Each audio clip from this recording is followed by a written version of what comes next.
नौकरी का कागज दे देते हैं, नौकरी करवा देते हैं, तब हम लोग आराम से वोट देंगे उनको। आगे बढ़ाए रहते तो आज ये दिन देखना नहीं पड़ता। उतरे हुए अभी अच्छा से उतरे हुए, आज तो हमारी संख्या कम है, कल हमारी संख्या बढ़ जाएगी। बट कहे हैं कि जो हम बन जाएंगे, कुछ सरकार के पक्ष में हो जाएंगे ना, तो हम कर देंगे। उसी समय जो मंत्री बने थे ना, उसी समय हम गए थे। कोई नहीं सुनता है, कोई नहीं जी, नहीं कोई नहीं सुनता है। देखिए हंसी भी बढ़ता है, आंसू भी बहता है। जीतन राम मांझी संपूर्ण रूप से इस मामला को जानते हैं। सत्ता में बैठे उन तमाम नेताओं को जरा सा भी भनक नहीं है उनके एक निर्णय के कारण कितने लोग बेघर हो सकते हैं, कितने लोग भुखमरी का शिकार हो सकते हैं। और ऐसे में विधानसभा का चुनाव होना है कुछ ही महीने में, और ऐसे में हर कोई अपनी मांग को लेकर के पटना के गर्दनी बाग, जहां पर धरना स्थल सरकार के द्वारा दिया गया धरना देने के लिए, यहां पर आकर के धरना दे रहे हैं। अभी जो हमारे पीछे तमाम लोग महिलाएं और जो पुरुष देख रहे हैं, ये वंचित समाज से आने वाले हैं और वंचित टोला सेवक हैं जो महादलित समाज से आते हैं। इनकी जो नौकरी थी पहले कर रहे थे लगभग 11 महीने तक नौकरी की, फिर इसको अचानक से निकाल दिया गया। मामला पूरा है 2011-12 का। हम बात समझने की कोशिश करेंगे और जानने की कोशिश करेंगे कब का मामला है और क्या हुआ है। तमाम जो लोग हैं महादलित समाज से आते हैं और महादलित समाज से आने वाले कई नेता हैं जो अपनी राजनीति चमका रहे हैं। इन दिनों सरकार में भी है, सत्ता में है, केंद्र की मंत्री में भी है। क्या नाम हुआ आपका? प्रभु कुमार राम। तो राम है आप महादलित समाज से आते हैं? जी जी। ये मामला कब का है? 12 का है सर। 2012 से तब से हम लोग आज तक सरकार के साथ देते आए और लगे रहे और मांग क्या करते थे आप लोग? हम लोग बच्चों को पढ़ाते थे। महादलित के जो बच्चे होते हैं उस सबको बच्चों को हम लोग पढ़ाते थे और हम लोग उस समय 2000 की नौकरी पर हम लोग काम किए थे। उसी समय से हम लोग अपना जो है मांग करते आए और सरकार से हम लोग सरकार के पक्ष में वोट करने का भी काम हम लोग किए विधानसभा लोकसभा में। और इस माननीय मुख्यमंत्री जी के जो भी कार्यक्रम जहाँ भी होता था, हम लोग कार्यक्रम को सफल बनाने का भी काम करते थे कि चलो भाई, हम लोग पार्टी में रहकर काम करते थे कि हम लोग की काम मांग पूरी हो जाएगी।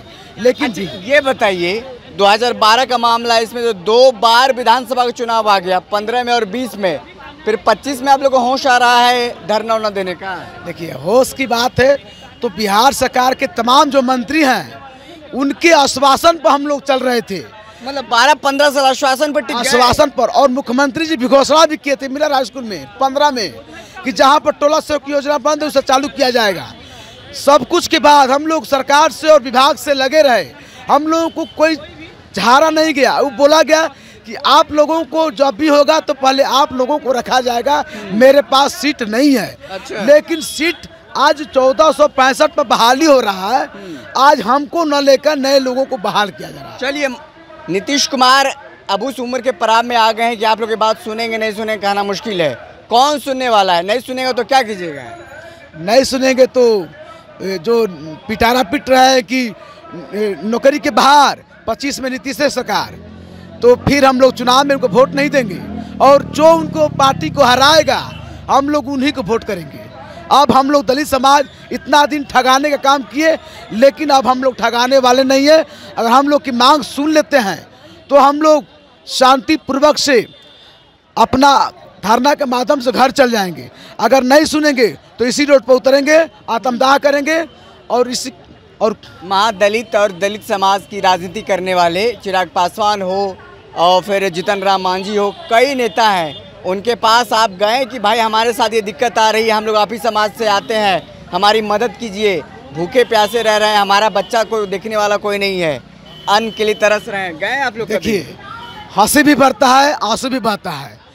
जीतन राम मांझी संपूर्ण रूप से इस मामला को जानते हैं। जो बीच में मुख्यमंत्री भी बने थे, उनके द्वारा खुद घोषणा किया गया था, उस सब कुछ जानते हैं।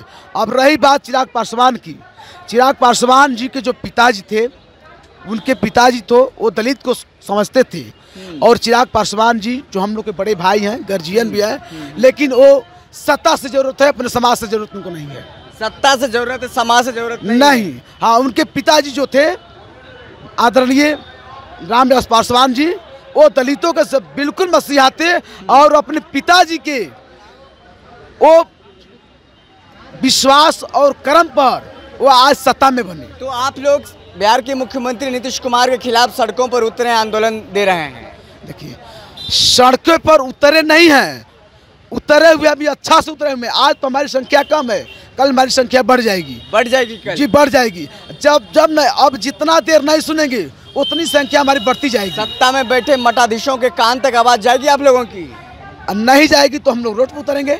रोड पे उतरेंगे, बिल्कुल उतरेंगे। कई महिलाएं भी यहाँ पर बैठी हुई हैं जो वंचित महादलित समाज से आने वाली हैं। उनसे बात करें और जानने समझने की कोशिश करते हैं कि सालों बीत गया, नौकरी के आस में नौकरी नहीं मिली। बिहार के मुख्यमंत्री हो या जीतन राम मांझी हो, चिराग पासवान हो, तमाम लोग कहते हैं कि हम दलित हितैषी हैं, महादलित के चाहने को हम आगे बढ़ा रहे हैं। ऐसे में उन समाज से आने वाली महिलाओं का क्या कहना है? क्या वाकई में नीतीश कुमार हो, चिराग पासवान हो या फिर जीतन राम मांझी हो, आप लोगों के समाज से आने वाली महिलाओं को आगे बढ़ा रहे हैं? आगे बढ़ाए रहते तो आज ये दिन देखना नहीं पड़ता। अगर हम लोग के बात सुनते तो ये दिन कई बार गए हैं, अपना भाई समझ के, चाचा समझ के, जो हम लोग के समस्या के निर्दान कीजिए, लेकिन कोई नहीं सुना। कोई नहीं सुन रहा है। केवल कहते हैं कि दलित के नेता हैं, दलित के उत्थान कर रहे हैं, दलित के उत्थान कर रहे हैं, लेकिन के गिनत चुनत आदमी के उत्थान करते हैं।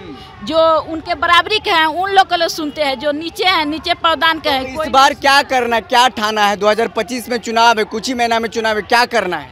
देखिए, अगर हम लोग के मांग नहीं पूरा होता है तो जिस तरह हम लोग के मांग पूरा नहीं होगा उसी तरह हम लोग भी बहिष्कार करेंगे। बहिष्कार करेंगे, वोट नहीं देंगे? वोट नहीं देंगे। वोट नहीं देंगे, हाँ वोट नहीं। क्या चाची, क्या नाम हुआ, आप कहाँ से हैं?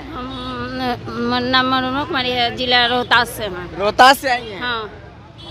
सालों साल मामला बीत गया, नौकरी किए, अब फिर देते गए, झांसा देते गए। हाँ कि आज देंगे, कल देंगे। वोट देंगे कि नहीं देंगे? वोट तो नहीं देंगे। अगर हम लोग को नौकरी का कागज दे देते हैं, नौकरी करवा देते हैं, तब हम लोग आराम से वोट देंगे उनको। नहीं तो नहीं देंगे? नहीं तो नहीं, हम लोग वोट नहीं देंगे। नौकरी मिलेगा तभी वोट करेंगे? हाँ। नहीं तो नहीं करेंगे, यही मन में ठान लिए। 14 साल से नौकरी देगी तब वोट देगी। नौकरी नहीं तो वोट नहीं। तमाम जो महिलाएं वो कह रहे हैं कि नौकरी नहीं तो वोट नहीं। क्या मैम, क्या कहेंगी? नौकरी नहीं तो वोट नहीं। नौकरी नहीं तो वोट नहीं जी। 2025 में नीतीश जी को सबक सिखाना है। जी जी, दम सिखाना है अच्छा से। हम लोग को सिखा रहे हैं, रोड पर धूल फका रहे हैं, तो उसी तरह हम लोग सिखाएंगे। 14 साल से कैसे कमा खा रही हैं? कैसे कमा खा रही हैं? मजदूरी करते हैं, खेत में जाते हैं, रोपनी सोहनी करते हैं, मजदूरी करते हैं। जीतन राम मांझी को जानती हैं? जी, जीतन राम मांझी को जी जानते हैं। नहीं सुनते हैं? कोई नहीं सुनता है। कोई नहीं? जी नहीं, कोई नहीं सुनता है। सबके पास। हाँ, इधर है, इधर है। क्या कह रहे हैं? जीतन मांझी को ना वास पर हम 2 बार गए थे, कहे हैं कि जो हम बन जाएंगे, कुछ सरकार के पक्ष में हो जाएंगे ना तो हम कर देंगे। उसी समय जो मंत्री बने थे ना, उसी समय हम गए थे। अभी तो मंत्री है केंद्र में है, बाकी नहीं सुनते हैं। नहीं सुनते? नहीं सुनते हैं। तो इस बार वोट करेंगे कि नहीं? नहीं करेंगे। नहीं कीजिएगा? नहीं करेंगे। गांव में घूम करके जैसे जाएंगे ना, तो गांव में घूम कर उसका वोट काटेंगे, कहेंगे कि अच्छा सरकार नहीं है, हम लोग का कुछ इज्जतें नहीं समझते हैं। बताइए कि जो हम महादलित 2011 में हम लोग का महादलित टोला सेवकों के माने हम लोगों ने बहाली किया, फिर भी हम लोग का 12 में स्थगित कर दिया। बेलेटर के साथ में क्या कहे हैं कि राशि के अभाव में हमने स्थगित किया। आज से सरकार को बहाली करने के पैसा था, हम लोग का माने पैसा नहीं था आज से कि हम लोग का समायोजन कराया। हम लोग का बेटा बेटी कैसे पढ़ेंगे, कैसे रहेंगे? 14 सालों से मामला लंबित है, अभी तक इनकी कोई सुनने वाला नहीं है। ऐसे में इनका साफ तौर पर कहना है कि अब 2025 में बिहार के मुख्यमंत्री नीतीश कुमार ने जो वादा किया था नहीं पूरा करते हैं तो उनको वोट नहीं करेंगे। नौकरी नहीं तो वोट नहीं। तमाम जो वंचित समाज से आने वाले, महादलित समाज से आने वाली महिलाएं हैं और पुरुष हैं, अपनी मांग को लेकर के धरने पर बैठी हैं। आप देख रहे हैं दर्श न्यूज़, कैमरामैन बबलू के साथ मैं विशाल, बहुत बहुत शुक्रिया।